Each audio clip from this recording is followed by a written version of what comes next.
সাইয়েদনা আদম আলাইহিস সালাম থেকে শুরু করে নূহ আলাইহিস সালাম পর্যন্ত টানা 1000 বছর পর্যন্ত পৃথিবীতে শিরকের সূচনা বা উৎপত্তি হয়। বেসিক্যালি নূহ আলাইহিস সালামের জামানাতেই এই পৃথিবীতে সর্বপ্রথম শিরকের সূচনা হয়েছিল। ইবলিস শয়তান সর্বপ্রথম নূহ আলাইহিস সালামের জামানার যে কওমের লোকেরা তাদের কাছে শিরকের ইন্ট্রোডিউস করেছিল। তাদের সময়ে 5 জন আল্লাহওয়ালা ব্যক্তি ছিল। তাদের ইন্তেকালের পরে শয়তান সেই জনগোষ্ঠীর লোকদের কাছে এসে বলল, তোমরা এই সমস্ত কি ইবাদত করছো? তোমাদের পূর্বপুরুষেরা যেমনভাবে আল্লাহ তাআলার কাছে ইবাদত করে নিজেদেরকে সঁপে দিয়েছিল, তার সামনে তো তোমাদের ইবাদত কিছুই নয়। তোমরা একটা কাজ করো, তোমাদের 5 জন আধ্যাত্মিক পুরুষ বা আল্লাহর প্রিয় বান্দাদের 5টি মূর্তি তৈরি করে তোমরা তোমাদের ইবাদতগাহের পাশে রাখো। বলে তাদের চেহারা দেখলে তাদের বেশি বেশি ইবাদতের কথা তোমাদের স্মরণ হবে এবং তোমরা আল্লাহ তাআলার ইবাদত করার ব্যাপারে বেশি আগ্রহী হবে। তারা এই শয়তানের মুখরোচক চমৎকার এই কথা শুনে তাদের শ্রেষ্ঠ 5 জন সন্তান বা আল্লাহওয়ালা 5 জন ব্যক্তির 5টি মূর্তি তৈরি করে তাদের ইবাদত গাহের ভেতরে তারা স্থাপন করলো। এবং আসলেই তারা যখন এই 5 জন ব্যক্তিদের মূর্তির দিকে তাকাতো, তাদের আল্লাহ তাআলার ইবাদতের কথা তাদের স্মরণ হতো, ফলে তারা আল্লাহ তাআলার বেশি বেশি ইবাদত করতে লাগলো।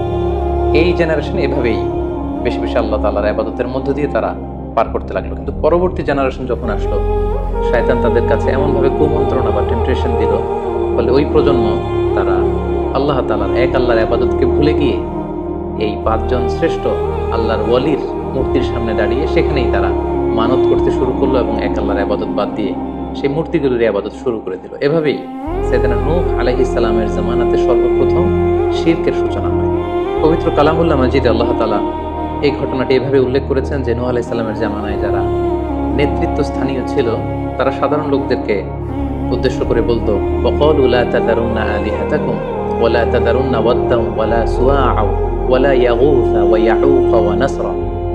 অর্থাৎ আমাদের যে 5 জন বিখ্যাত ব্যক্তি, তাদের নাম ছিল ওয়াদ্দান, সুওয়াআন, ইয়াগুস, ইয়াউক এবং নাসর। তোমরা এদের ইবাদত ছেড়ে দিও না, বরং তোমরা এদের উপাসনা করতে থাকো।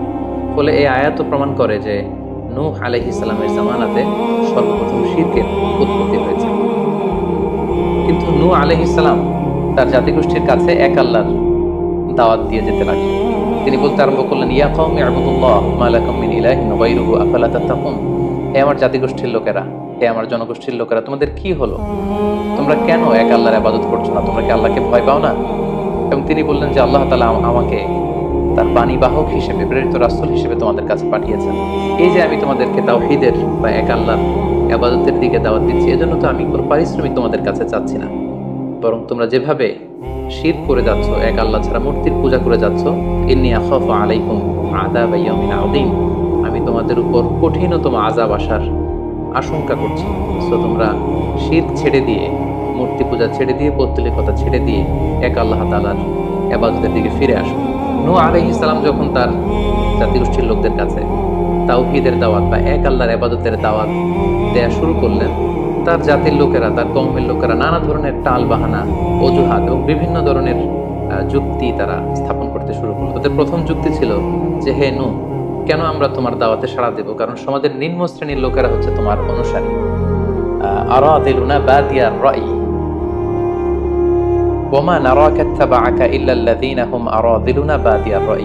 কারণ আমরা দেখতে পাচ্ছি সমাজের লো ক্লাসের যারা লোকজন, নিম্ন শ্রেণীর লোকজন, নিম্ন পেশার লোকজন, এরাই হচ্ছে তোমার ফলোয়ার। তোমরা আগে এই সমস্ত লোকদেরকে তোমার আশপাশ থেকে সরাও, তখন আমরা তোমার এ দাওয়াতকে গ্রহণ করব। তাদের আরো একটি যুক্তি ছিল যে, তুমি এই নিম্ন শ্রেণীর লোকদেরকে নিয়ে সমাজে ইনফ্লুয়েন্সিয়াল হতে চাচ্ছ। ইয়াতাফাদ্দালু আলাইকুম, এই নূহ হচ্ছে জেলে সমাজ, কৃষক সমাজ, এই সমস্ত নিম্ন শ্রেণীর লোকদেরকে নিয়ে এই সমাজের মধ্যে একটা ইনফ্লুয়েন্স ক্রিয়েট করে সে আমাদের উপর সুপিরিয়র হতে চাইছে। এটা ছিল তাদের আরেকটা যুক্তি।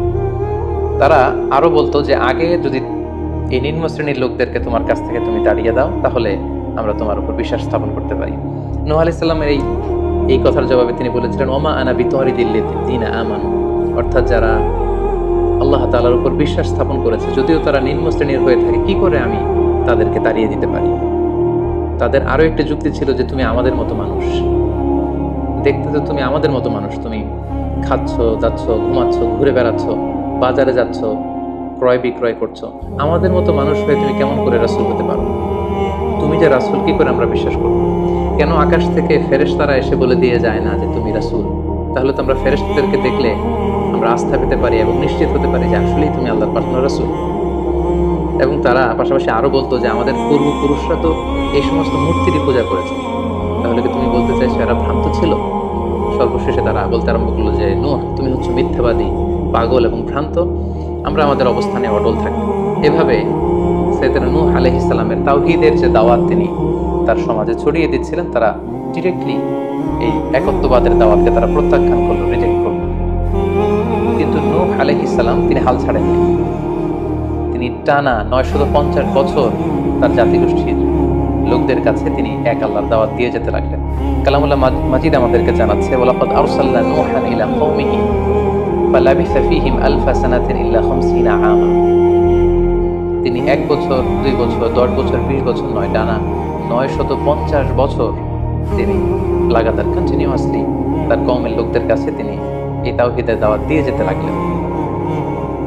এবং তিনি দিন রাতকে এক করে টায়ারলেসলি, রেস্টলেসলি তিনি তার জাতিগোষ্ঠীর কাছে এই একই দাওয়াত দিতে লাগলেন। তিনি বলছেন যে রব্বি ইন্নী দাআউতু কওমি লাইলা ওয়া নাহারা, হে আল্লাহ, দিন রাত তো আমি চেষ্টা করে গেলাম, তাদেরকে তাওহীদের দাওয়াত দিলাম, কিন্তু তারা আমার কথা শুনছে না। ওয়া ইন্নী কুল্লামা দাআউতুহুম লিতাগফিরা লাহুম জাআলু আসাবিআহুম ফি আযানিহিম। এর মানে হচ্ছে আল্লাহ, আমি যখনই তাদেরকে দাওয়াত দিতাম তারা তাদের আঙ্গুলগুলো তাদের কানের ভেতরে ঢুকিয়ে রাখতো, যাতে করে আমার তাওহীদের কথা তাদের শুনতে না হয়। এবং ওয়াস্তাগশাউ সিয়াবাহুম ওয়া আসররু ওয়াস্তাকবারু ইসতিকবার, তারা আমাকে দেখলেই চাদর দিয়ে তাদের মুখ পেঁচিয়ে রাখতো, যাতে করে আমার কথাগুলো তারা শুনতে না পায়। সুম্মা ইন্নী দাআউতুহুম জিহারা। আমি, নূহ আলাইহিস সালাম বললেন, আল্লাহ, আমি দাওয়াতি কাজ করার কোনো মাধ্যমই তো বাকি রাখিনি। আমি প্রথমে পার্সন টু পার্সন আমি প্রাইভেটলি দাওয়াত দিতাম, এটা যখন তারা অস্বীকার করলো আমি তখন পাবলিক দাওয়াত দেওয়া শুরু করলাম। আমি তাদের বড় গ্যাদারিংস, বিভিন্ন ফেস্টিভ্যালে যে তাদেরকে এই দাওয়াতের কথা শোনালাম, কিন্তু তারা প্রত্যাখ্যান করেছে। সুম্মা ইন্নী আ'লানতু লাহুম ওয়া আসরারতু লাহুম ইসরারা। অর্থাৎ এই আয়াত থেকে বোঝা যাচ্ছে যে নূহ আলাইহিস সালাম দাওয়াত দেওয়ার বা বাণী বাহকের যে কাজ, এই গুরুদায়িত্ব পালনে কোনো ধরনের প্রক্রিয়া তিনি বাদ রাখেননি। তিনি দিনে রাতে, তিনি প্রাইভেটলি, তিনি পাবলিকলি, তিনি উৎসাহ প্রদানের মাধ্যমে, জান্নাতের সুসংবাদ দেওয়ার মাধ্যমে, কিংবা জাহান্নামের ভয় দেখানোর মাধ্যমে নানাভাবে তার জাতিগোষ্ঠীর কাছে আখিরাতের কথা, আখিরাতে আল্লাহ তাআলার সুপ্রিম কোর্টের কাঠগড়ায় দাঁড়িয়ে জবাবদিহিতার কথা, এক আল্লাহর একত্ববাদের কথা, এই দাওয়াতগুলো তিনি দিয়ে গিয়েছেন। কিন্তু অধিকাংশ ক্ষেত্রেই এবং অধিকাংশ লোকগুলোই নূহ আলাইহিস সালামের এই তাওহীদের দাওয়াতকে প্রত্যাখ্যান করেছিল এবং রিজেক্ট করেছিল। এভাবে নূহ আলাইহিস সালাম যখন দাওয়াত দিয়ে যেতে লাগলেন, তার কওমের লোকদের মধ্যে থেকে ফাইনাল যে রেসপন্সটি এসেছিল সেটি হচ্ছে ক্বালু লা ইন লাম তানতাহি ইয়া নূহ লা তাকুনান্না মিনাল মারজুমিন। হে নূহ, অনেক হয়েছে, এবার তুমি থামো। তুমি যদি এই দাওয়াত দেয়া বন্ধ না করো তাহলে আমরা তোমাকে স্টোনিং করে, পাথর মেরে, প্রস্তর নিক্ষেপ করে দুনিয়া থেকে বিদায় করব। এবং তারা এও বলল যে ক্বালু ইয়া নূহ ক্বাদ জাদালতানা ফাআকসারতা জিদালানা। অনেক হয়েছে, তুমি অনেক আর্গুমেন্ট আমাদের সাথে দিয়েছো, অনেক তর্ক বিতর্ক তোমার সাথে হয়েছে, এবার থামো। ফাআতিনা বিমা তাঈদুনা ইন কুনতা মিনাস সাদিকিন। তুমি যে আযাবের ভয় দেখাচ্ছ, পারলে সেটা দেখো। তুমি আমাদেরকে বলছো যে আমরা যদি এক আল্লাহর ইবাদত না করি, আমরা যদি পৌত্তলিকতা না ছাড়ি, তাহলে আল্লাহ তাআলা আযাব দিয়ে আমাদেরকে ধ্বংস করে দিবে। পারলে সেই ধ্বংসলীলা তুমি আমাদের সামনে নিয়ে আসো, পারলে সেই শাস্তি দেখো, তুমি যদি সত্যবাদী হয়ে থাকো। এবার নূহ আলাইহিস সালাম তাদের এ ধরনের অ্যাটিটিউড দেখে অনেকটা হতাশ হলেন। তিনি তাদের কাছে কোনো প্রতিদান চাইছেন না, তাদের কল্যাণের জন্যই, তাদেরকে জাহান্নামের আগুন থেকে বাঁচার জন্যই তিনি 950 বছর ডেডিকেট করে দিলেন তাদের দাওয়াতি কাজে। কিন্তু তারা যখন দাওয়াতি কাজে সাড়া দিচ্ছে না, অবশেষে হতাশ হয়ে নূহ আলাইহিস সালাম আল্লাহকে দোয়া করলেন, আল্লাহ ফাফতাহ বাইনি ওয়া বাইনাহুম ফাতহান, আমি আর পারছি না, আপনি এবার এসপার ওসপার করে দিন, আপনি একটা ফয়সালা করে দিন। অবশেষে তিনি বদদোয়া করে বসলেন, তাদের উপর অভিশাপ দিয়ে ফেললেন, কার্ডস করে বসলেন। তিনি বললেন, রব্বি লা তাযার আলাল আরদি মিনাল কাফিরিনা দাইয়ারা। হে আল্লাহ, আপনি এমন আযাব পাঠান, আযাব দিয়ে আপনি কাফিরদের আন্ডা বাচ্চা কাউকে আপনি অবশিষ্ট রাখবেন না। পুরো কাফির সমাজ, মুশরিক সমাজকে আপনি আযাব দিয়ে ধ্বংস করে দেন। যদি আপনি তাদেরকে বাঁচিয়ে রাখেন তাহলে তারা বিশ্বাসীদেরকেও সংক্রামিত করবে এবং তাদের অনাগত প্রজন্ম তারা পাপাচারী হয়ে এই পৃথিবীতে তারা ফাসাদ সৃষ্টি করবে। নূহ আলাইহিস সালাম যখন এরকম বদদোয়া করলেন, আল্লাহ তাআলা নূহ আলাইহিস সালামের এই অভিশাপ বা বদদোয়াকে কবুল করলেন এবং নূহ আলাইহিস সালামকে জানিয়ে দিলেন, নূহ, তোমার কথা মতো আমি এবার এটার একটা শেষ দেখে ছাড়বো এবং আমি পৃথিবীতে আযাব পাঠাবো। সে আযাবটি হচ্ছে ভয়ঙ্কর ধরনের বন্যা হয়ে যাবে গোটা পৃথিবীতে, মহাপ্লাবন ঘটবে। সো সেই প্লাবন থেকে বাঁচার জন্য ওয়াসনাইল ফুলকা বিআইউনিনা ওয়া ওয়াহিনা, অর্থাৎ হে নূহ, তুমি আমার গাইডেন্স বা আমার পাঠানো দিক নির্দেশনা অনুযায়ী তুমি বিশাল একটি নৌকা বানাও বা কিস্তি বানাও বা বিশাল একটি জলতরী বা নৌযান বানাও, যাতে করে এই মহাপ্লাবন থেকে বাঁচার জন্য তুমি বিশ্বাসীদেরকে নিয়ে এই নৌযানে, এই কিস্তিতে, জাহাজে বা এই জলতরীতে, এই নৌকাতে তোমরা আশ্রয় নিতে পারো। আল্লাহ তাআলার পক্ষ থেকে এই আদেশ যখন আসলো, সাইয়েদনা নূহ আলাইহিস সালাম বিশ্বাসীদেরকে নিয়ে বিশাল এক জলতরী বা নৌকা বা বিশাল এক জাহাজ তিনি তৈরি করলেন।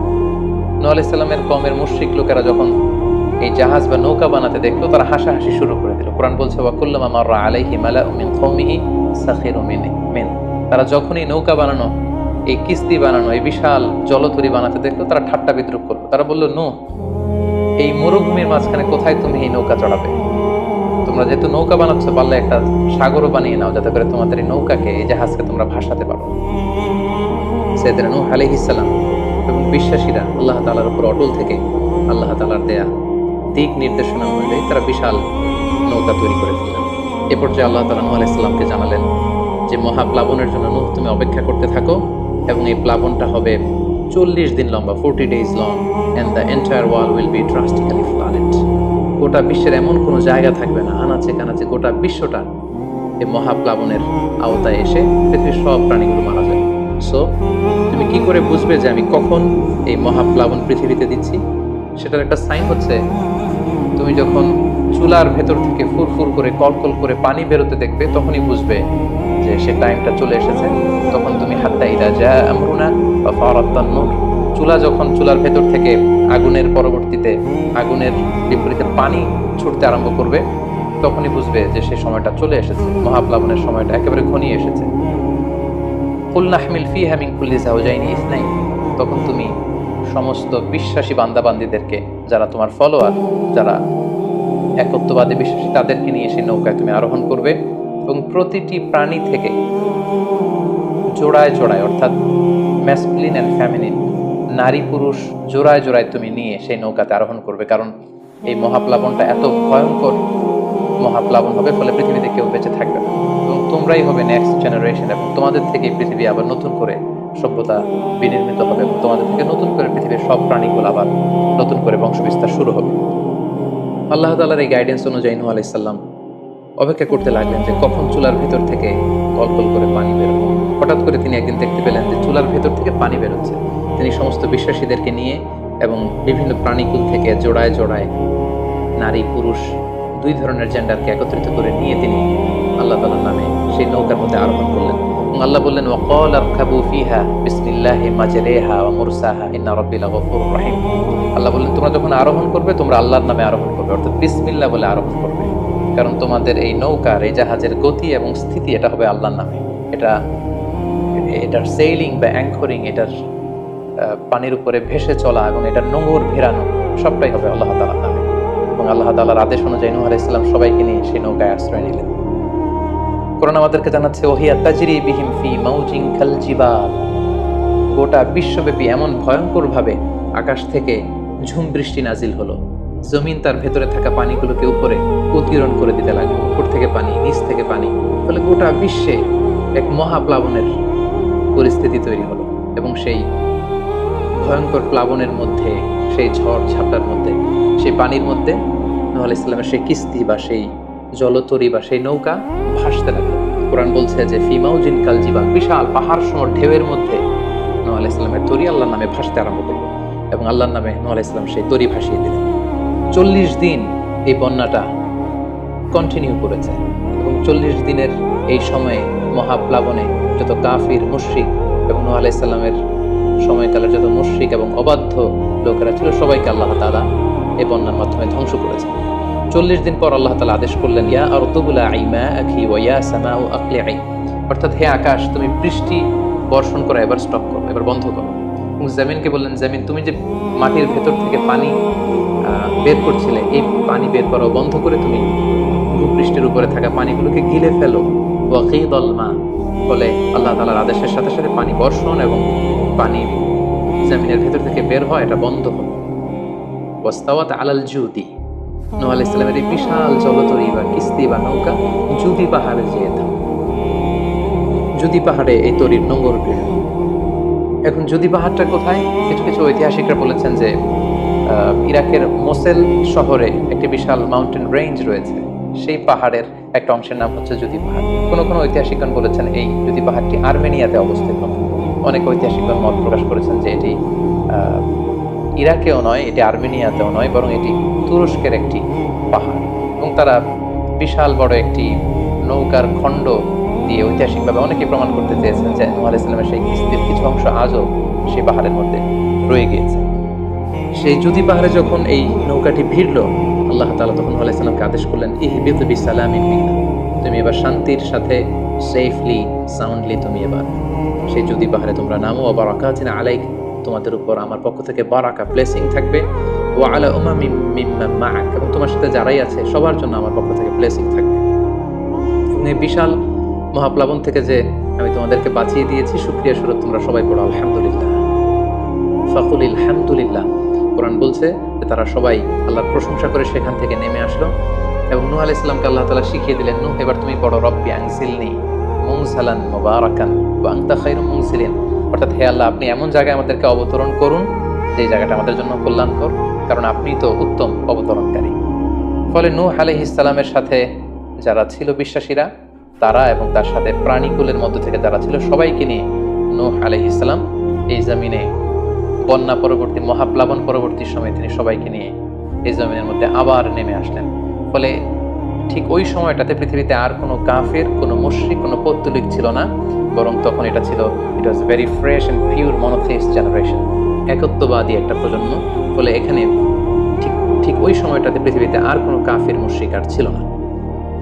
আমরা আমাদের আলোচনার শুরুর দিকে বলেছিলাম যে নূহ আলাইহিস সালামের 4জন ছেলে ছিল, হাম, সাম, ইয়াফাস এবং কানাআন। এবং ঐতিহাসিকভাবে এটা ঐতিহাসিক বিভিন্ন ধর্মগ্রন্থ থেকেও এটা প্রমাণিত যে এই 4 ছেলের মধ্য থেকে একজন ছেলে ছিল কানাআন, যে মহাপ্লাবনে মৃত্যুবরণ করেছে, এবং হাম, সাম এবং ইয়াফেস, তাদের মধ্য থেকেই মূলত গোটা বিশ্বে নতুন করে মানব সভ্যতার আবার সূচনা হয়েছে। নূহ আলাইহিস সালামের ছেলে হাম, তিনি আফ্রিকাতে তার পরিবার নিয়ে বসবাস শুরু করেন, এবং ওনার ছেলে সাম, যেখান থেকে সেমাইটিক শব্দটি আমরা বলে থাকি, ওনার ছেলে সাম তার আত্মীয় স্বজন এবং তার বংশধরদেরকে নিয়ে ধীরে ধীরে মধ্যপ্রাচ্য বা দূরপ্রাচ্যের এই এরিয়াতে পরবর্তীতে তারা বসবাস শুরু করেন। এবং ওনার ছেলে ইয়াফেস বর্তমান যে চীন বা তার আশেপাশের যে এরিয়াগুলো আছে সেখানে বসবাস শুরু করেন, এবং সেখান থেকেই মানব ইতিহাস আবার নতুন করে তার পথ চলা শুরু করলো, এবং গোটা বিশ্বে বাচ্চা রিজালান কাসীরা ওয়া নিসা, অনেক নারী করে গোটা বিশ্বে সেখান থেকে আবার ছড়িয়ে পড়তে আরম্ভ করলো। আমরা যারা দাওয়া কাজের সাথে ইনভলভড, তাদের জন্য নূহ আলাইহিস সালামের জীবনীতে আসলে নূহ আলাইহিস সালামের দাওয়া ক্যারিয়ার থেকে নেবার মতো, শেখার মতো অনেক কিছু রয়েছে। তোর মধ্যে থেকে অন্যতম হচ্ছে যে ডাইভার্সিটি অফ দাওয়া অ্যাপ্রোচ। আমরা জানি যে আমরা যারা আল্লাহ তাআলার এই কথাগুলো, কোরআন সুন্নাহর এই মেসেজগুলো পৌঁছে দিচ্ছি, আমরাও কাইন্ডা বাণীবাহকের কাজ কিন্তু আমরা করছি। যেহেতু নবীরা নেই, তাদের অনুসৃত পথকে আমরা ধারণ করে তাদের কথাগুলো আমরা পৌঁছে দিচ্ছি। সো আমাদের দাওয়া অ্যাপ্রোচের মধ্যে ডাইভার্সিটি থাকতে হবে। আমরা যেমনি ওরালি দাওয়া কাজ করি, নবীরা ওরালি দাওয়া কাজ করতেন, মৌখিকভাবে মানুষকে দাওয়া দিতেন। এই ওরালি দাওয়ার পাশাপাশি আমরা রিটেন দাওয়ার কাজ করতে পারি, আমরা প্র্যাকটিক্যাল দাওয়া কাজ করতে পারি। অর্থাৎ প্র্যাকটিক্যাল দাওয়াটা হচ্ছে লাইভ দাওয়া।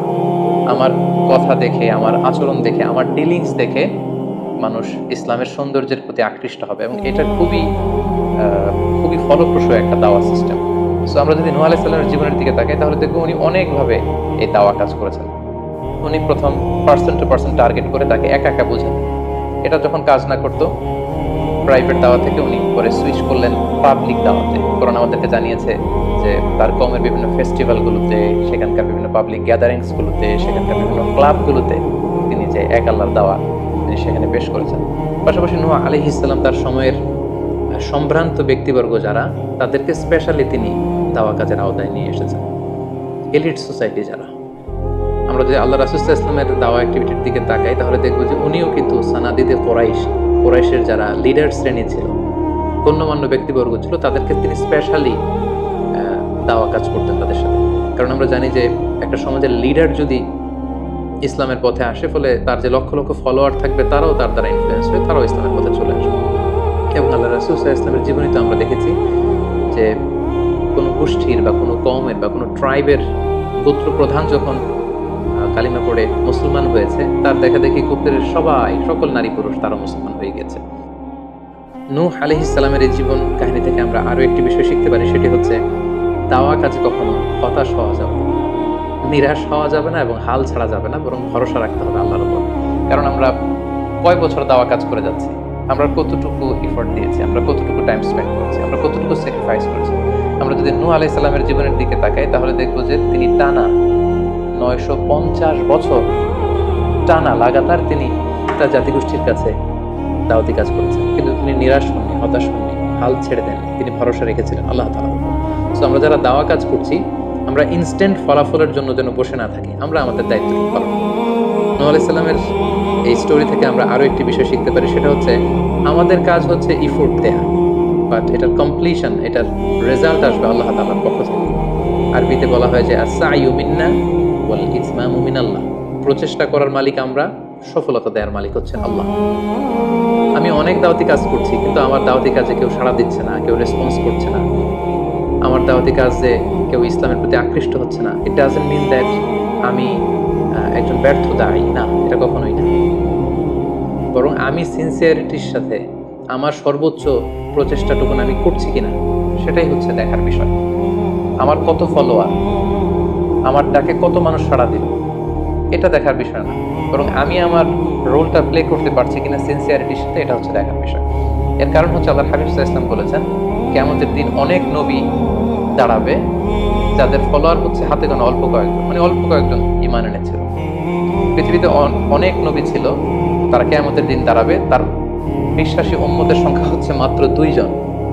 পৃথিবীতে এরকম অনেক নবী ছিল, কিয়ামতের দিন তিনি দাঁড়াবেন, তার উপর বিশ্বাস এনেছিল মাত্র একজন, মানে নবীও একজন, তার প্রতি ঈমানও এনেছে মাত্র একজন। এমনও অনেক নবী কিয়ামতের দিন আল্লাহ তাআলার দরবারে দাঁড়াবে যেই নবীর কোনো ফলোয়ার নাই, যেই নবীর কোনো বিশ্বাসী উম্মত নাই, অর্থাৎ নবী শুধু একা, তার সারা জীবনের দাওয়া কাজে কেউ তার ডাকে সাড়া দেয়নি। তার মানে কি তিনি ব্যর্থ?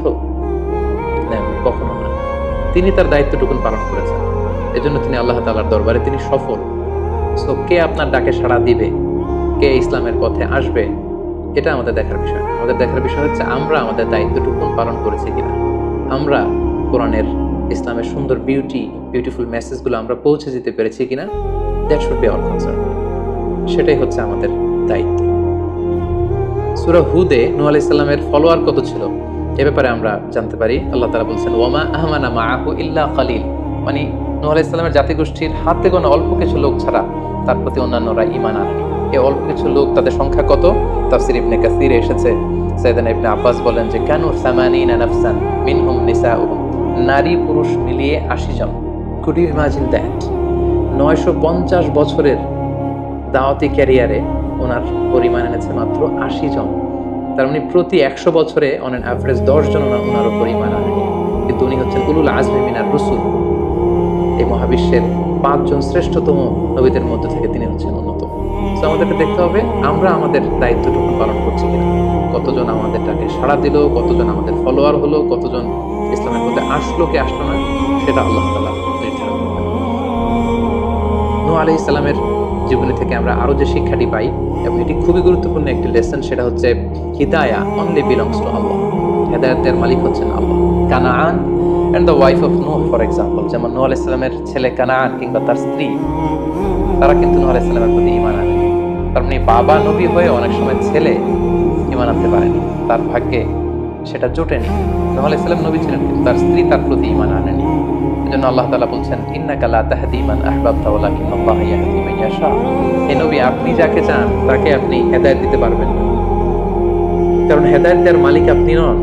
হেদায়েত দেওয়ার নিরঙ্কুশ একচ্ছত্র ক্ষমতা হচ্ছে শুধুমাত্র কেবলমাত্র আল্লাহ তাআলার হাতে। তিনি যাকে চাইবেন তাকে তিনি হেদায়েত